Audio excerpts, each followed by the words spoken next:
Unluckiest. These are the unluckiest deaths.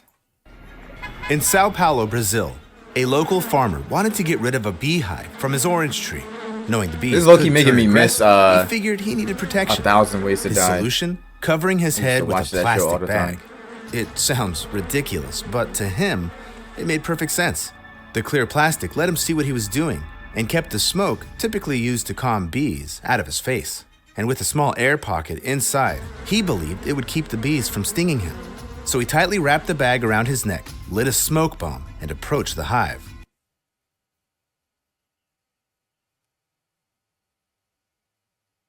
Unluckiest. We're calling this an unlucky death. This is the dumbest shit I've ever heard in my life. This nigga tied a plastic bag around his neck and had smoke getting shot up into it. We're calling this unlucky. This nigga's stupid as yo, what? But almost immediately, he started feeling lightheaded. Breathing got harder. He panicked and tried to rip the bag off, but his strength was already gone. He collapsed. A few hours later, his wife found him. He was dead. And it wasn't the bees or the smoke that killed him. It was suffocation. That's just not unlucky, bro. That is natural selection. That was, oh my gosh. Because That's in a all his low planning, IQ he moment. overlooked one critical What are you detail. talking about? Plastic bags don't let air in. Oh, Since really? he hadn't cut any breathing, No he way. ran out of oxygen. No A bizarre, way. They unexpected don't. mistake I could have that proved sworn. fatal. Fuck up. And that's exactly what kind of real-life stories I cover in this video. As always, viewer discretion is advised. On October 1st, 1995, visitors at Niagara Falls witnessed more than just a breathtaking view. That day, Robert Overacker attempted a daring stunt, jumping off the falls with a parachute. But this wasn't just any jump. Robert had an entire plan mapped out. He designed a custom-built rocket parachute system, rode a jet ski straight toward the edge, and, just before going over, planned to trigger the rockets. The thrust would propel him away from the falls, allowing him to deploy his parachute and land safely. This It nigga wasn't think this just is for the thrill. Gmod sandbox, bro. What do you mean rocket propeller jet ski? Robert wanted to raise awareness about homelessness. As he sped toward the How? What is the correlation, yo? What are these niggas talking about? You about to piss me off. I'ma drive a fucking jet ski off of a waterfall and raise awareness for homelessness. allowing him to Nigga, deploy you his couldn't have thought parachute you and couldn't have land thought of safely. nothing else. It wasn't just for the thrill. Robert wanted to raise awareness about homelessness. As he sped toward the highest point of the falls, What is the stunned correlation? tourists watched. Some pulling out cameras, unsure No, if they what were are we witnessing talking a about? spectacle or a tragedy in the making. These niggas just Then saying came anything. The crucial moment. His jet ski tipped over the edge, but neither he nor the jet ski took off. It was time to activate the rockets.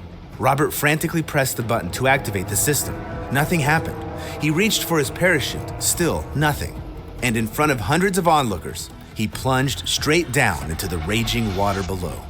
Onlookers scanned the waters, hoping he'd resurface, but there was no sign of Robert.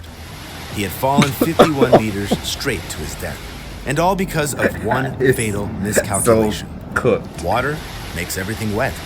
His ignition system failed, soaked beyond function. His parachute, it absorbed water, clumped up, and wouldn't open. Sadly, Robert paid for this mistake Wow. with his life.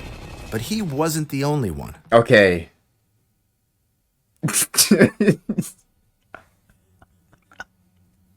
Okay, I'm not gonna lie. I wouldn't have thought of the whole parachute getting wet thing. But like, nigga, why did you do this with no research prior as to like make sure you wouldn't die? Like, what the hell? Young Eric Barcia also wanted to pull off an extreme stunt, bungee jumping. I would never go While bungee jumping bro. comes with risks, certified operators follow strict I would safety dead ass protocol. rather go skydiving than bungee jumping, because that, like, bro, I've seen videos of the rope being too long and they smack onto the water. A girl face planted directly into the water and lost all her teeth. I'm good. I'm good off of that. But for some reason, Eric chose to bypass the professionals. On July 13th, 1997, he arrived at the Aquatic Creek Railroad Bridge in Springfield, USA. Armed with a few bungee cords, he twisted them together and secured one end to the 21-meter-high bridge. He fastened the other end to himself and jumped. 2 seconds later, he crashed face first into the ground. The impact was fatal. When police arrived, they noticed something unusual. The bungee cord was still intact, firmly attached to both Eric and the bridge. It turned out he had made one fatal miscalculation. He only cut the cords a few meters shorter than the height of the bridge, not realizing that bungee cords stretch, a mistake that cost him his life. Some mistakes are fatal, others leave people alive. That's just like, bro, come on, man. That's gotta be an IQ diff. Why would you cut the cord to the same length of when you're jumping? You think, bro, there's no preparation going into this. Just barely. This is From not the start, unlucky Michael deaths, Sexton's bro. plan These are was some equal parts some romantic fucking and morons. reckless. In 2020, he set out on a treasure hunt in the Rocky Mountains. He had read a book by eccentric art dealer Forrest Fenn, who claimed he had buried a chest filled with gold coins and artifacts worth $2 million. Hidden within the book, Fenn had left clues to its location. Around 350,000 thrill seekers had tried and failed to find it. But by February 2020, Sexton was convinced he had cracked the code. So he invited his 65-year-old friend to join him on a trip to Dinosaur National Monument. Straddling the Colorado-Utah border, the plan was simple. Hike in, grab the treasure, and walk out as millionaires before sunrise. But the mountains had other plans. At some point, they lost their way. With no tent, no warm clothes, and barely any supplies, exhaustion and cold set in quickly. And as night fell, Brought a 65-year-old with him onto this treasure hunt, bro. so did panic. Rescuers found them just in time, barely Inconsiderate clinging to life. bastard. It took them a full month to recover, but as soon as they did, they made an unthinkable decision. They went They again. went back. Oh On March my 17th, gosh. The two men set out once more, determined to claim the treasure. Y'all literally This time, got a they were second slightly chance better at prepared, life. packing a couple of energy bars, 2 bottles of water, some extra clothes, and renting snowmobiles. What could possibly go wrong? Fortunately, when the rental company noticed they hadn't returned by evening, they alerted the local rangers. It took 3 days for search teams to find the abandoned snowmobiles. A set of footprints led them deeper into the mountains, and just over a kilometer away, they found the two men curled up, frozen among the rocks. In a cruel twist of fate, it was nearly the same spot where they had been rescued the first time. But this time, Sexton wasn't breathing. His friend survived, but he refused to talk about what had happened during those terrifying 4 days. And just a few months later, Forrest Fenn announced that the treasure had finally been found. Was it real? Did it even exist? No one really knows. Maybe it had something to do with the fact that the FBI had started looking into how Fenn got his so-called treasure in the first place. Or maybe it was because Sexton wasn't the only one to die searching for it. At least 3 other people had lost their lives too. But be honest, if you were absolutely sure you knew where a $2 million treasure was buried, wouldn't you at least consider going after it? Let me know in the comments.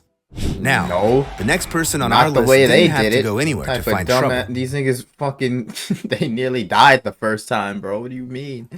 It itself found him right at home. 24-year-old Philip Quinn was in his trailer, excitedly watching his brand new lava lamp after plugging it in.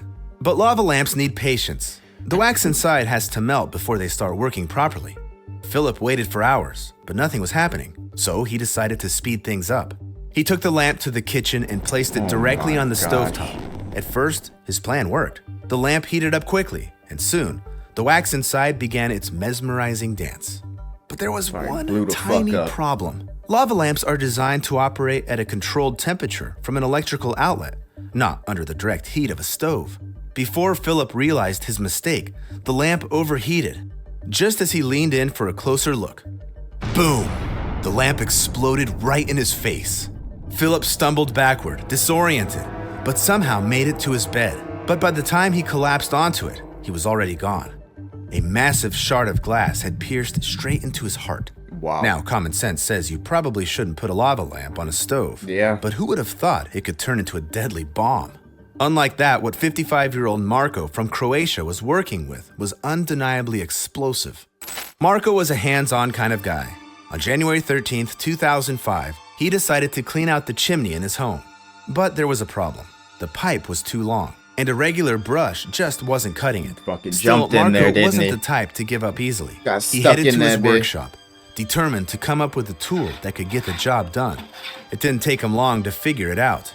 He just needed to attach a brush to a chain and add some weight to it, so it could naturally drop down the chimney. Simple enough. The weight had to be compact, metal, and heavy enough to do the trick. And luckily, Marco had just the thing, so he got to work welding it into the chain. But then a massive explosion tore through half of his workshop. He didn't The even get blast to was do it. so powerful that it threw Marco outside. When he hit the ground, he wasn't breathing. When police arrived, they uncovered a shocking truth. Marco had been welding a live hand grenade to the chain, and when it heated up, it detonated. Where did he even get it? Did he know what he was dealing with? Those questions remain a mystery. What? Still, the last person expecting things to go horribly wrong was a moviegoer. He needed something to put weight onto the chain, and he decided to use a fucking hand grenade. Yo, what are we Birmingham, talking England. about? Yeah, On a regular literally, day what are in we March talking about? 2018, a young father, what are you Atiq saying Rafiq, to me? and his partner decided to go to the movies, and not just any seats. They went all out on VIP tickets, paying extra. How did for we the get this story? Like, how do you know that's what his intentions were? What if he was doing something else? Who did he tell that he was doing this? so-called gold class experience. These seats were bigger, far more comfortable, and had electronic footrests that transformed them into full-on loungers. The movie ended, and Atiq realized his phone and keys had slipped out of his pocket. He bent down to grab them, but in that moment, the motorized footrest suddenly came down on his head. He struggled, tried to push himself free, and shouted for help. Then he started screaming. The force crushing his head and neck was over 750 kilograms. For Holy 15 shit. agonizing minutes, his partners and theater staff desperately tried to free him. But by the time they finally did, his skin had turned blue. He wasn't breathing. Paramedics rushed him to the hospital, where doctors fought to save him for a week. But the damage was too severe. Massive head trauma and critical neck 1,700 injuries. pounds In the end, worth his of heart gave force? out. Later, investigators discovered a major design flaw. The seat had no manual release lever to lift the footrest. Instead, it was fully automated. And the worst part? The fuse controlling Atiq's seat had burned out, making it impossible to stop the Okay, mechanism that in one, time. this, But if you thought this is one of the only ones that has actually been unlucky, because that's some shit that could have happened to anybody. If your phone falls underneath here and you gotta go grab it, that could have happened to anybody. But all of these other ones have been self-inflicted. this was shocking, just wait, because the next story proves that bad habits really can be deadly. One of those dangerous habits belonged to a 43-year-old woman on a long-haul bus from Glasgow to London. She was in for a grueling 7-hour ride, but for her, this wasn't just a long ride. It was pure torture. She was a heavy smoker, and both smoking on the bus and during stops was strictly prohibited. Hours passed, and her frustration kept building until she finally snapped. Can't go At some 7 point, she stormed hours up to the driver, without demanding him smoking to a pull cigarette. over immediately. And maybe he would have, just to calm her down. But the bus was on a highway where stopping wasn't an option. Passengers watched as she stormed away from the driver. Then, without warning, she wrenched open the doors of the moving bus while it sped down the highway at 100 kilometers per hour. In an instant, she was gone. She tumbled out of the bus and straight into the path of an oncoming car. All that for a cigarette? Okay. Hard to say. Again, like what? That is not an unlucky death. Death. She jumped out of a moving car. What the fuck is that? What is even that, bro? And how do we know that that was what she was trying to do? How do we know she's just not a damn crackhead or something? Hey, but one thing's Ain't for no sure. way Some choices You are itching that unbelievably much for a damn reckless. cigarette that you On May jump 5th, out of a moving 2018, car. Prabhu Batara was heading home from a wedding with a few other guests. At some point during the drive, he pulled over and wandered into the trees to relieve himself. That's when he spotted something unusual, a wounded bear resting in a clearing. And for some reason, instead of walking away, his first instinct was to take a selfie. But he didn't just want a selfie, he wanted the perfect shot. So he moved in closer, Again. way too close. And Not that's when unlucky. the bear attacked. This is It self-inflicted, lunged, slamming Prabhu to the ground. He fought back with everything he had, You but it damn was no use. nitwit. Meanwhile, his friends just stood there, filming.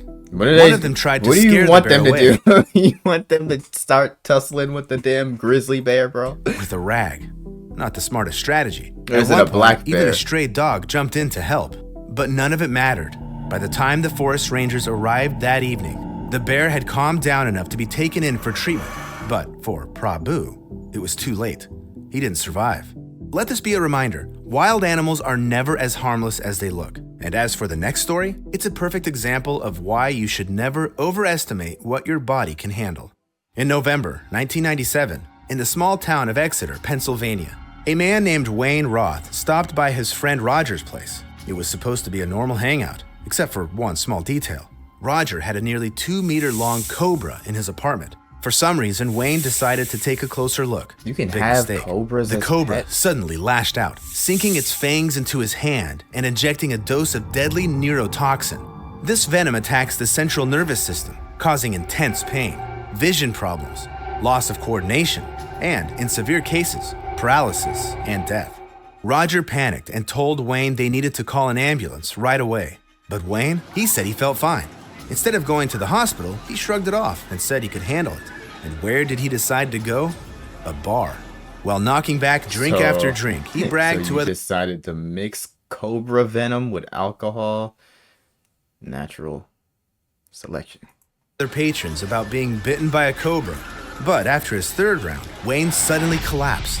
He clutched his chest, feeling his heart pounding erratically. Terrified, Roger dragged him to the car and sped to the hospital. But by the time they arrived, Wayne wasn't breathing. The lesson here seems obvious. Don't mess with deadly snakes. But here's the shocking part. Wayne could have survived. First, he refused medical help, likely because of the old school idea that men should always be tough and fearless. But more importantly, the coroner discovered that Wayne didn't actually die from the venom. His blood was already so full of alcohol and illegal substances that it was enough to kill him. The Illegal neurotoxin, substances. that was just the final push his body couldn't handle. Wayne Roth did just about everything possible to put himself in danger. But here's the truth. You don't have to go that far to pay the ultimate price. On Easter Monday in 2022, the Italian town of Cotalica witnessed one of the most unexpected robberies ever. A 46-year-old local man broke into a supermarket, not to steal cash, electronics, or even alcohol, but for a single bottle of water. He reached into a tightly packed crate on a tall, fully stocked shelf, but as he pulled the bottle out, the whole construction wobbled. And then, it all came crashing What is this down. story? The next morning, supermarket employees arrived to a disaster. Hundreds of bottles were scattered all over the floor. They started cleaning up, restocking the shelves. Like, no, the way he is explaining it is that he came into the store to rob the place, but all he wanted was a bottle of water. Like, why are you painting this picture, gang? Until one of them spotted something horrifying, a human hand. Underneath all the fallen crates and bottles, they found the man's lifeless body, crushed to death over a single bottle of water. Some might call it instant karma, and if you think that was bad, just wait until you hear what happened next. See for yourself. In the spring of 2022, Ukrainian forces liberated the city of Irpin, near Kiev, after it had been occupied by the Russian army earlier that year. Amidst the devastation, they stumbled upon something bizarre. While sorting through the personal belongings and gear of the invading soldiers, they discovered something unusual inside of one of their bulletproof vests. Normally, these vests hold metal plates designed to stop bullets, but this one, it had a stolen MacBook stuffed inside instead. Whether this makeshift armor got him killed, or if it was simply the consequences of invading in the first place, is a question of perspective. After that story, it feels fitting to mention a certain town, Bruno am Inn. Yes, it's the birthplace What? of Adolf Hitler, but this story isn't about him. This is about Hans Steininger, the town's mayor way back in the 1560s. He was well Huh? He had makeshift armor and got shot during a war is considered an unlucky death? liked. Is that not a good expected? leader who genuinely cared about his town. But there was one thing he was truly famous for: his insanely long beard. That nasty It ass. measured nearly 140 centimeters and had a distinctive split at the end, resembling a snake's tongue. Because it dragged on the ground, making walking difficult, Hans kept it neatly rolled up in a special pouch. Like a And that mop. idea worked perfectly until September 28th. That day, a fire broke out in the town, and as a responsible mayor, Hans rushed straight to the scene. Chaos had erupted, and he was in the middle of it, trying to restore order. But in all that commotion, his beard slipped out of its pouch. With no time to fix it, he simply tossed it over his shoulder and kept moving. And then, disaster struck. Rushing down a flight of stairs, he tripped over his own beard. He tumbled all the way down, and by the time he reached the bottom, he was dead. Once again, proof that danger can come from the most unexpected places. But let's be real. It's always best not to make things even riskier for yourself. This nigga tripped over his beard, fell down a flight of stairs, and died. What the fuck? In a house fire. I was thinking maybe his beard was going to catch on fire or something. No. He tripped on it, fell down some stairs, and died. Yeah, okay, man. This video is... This nigga's chatting, bro. I feel like half of those stories were fabricated just for the sake of entertainment. Like, no. Most of these made absolutely no sense. The other one that said the dude was gonna drive his jet ski off a waterfall to raise awareness for homelessness. That nigga got a script straight from ChatGPT. Ain't no way that's what that was, bro. I don't believe you.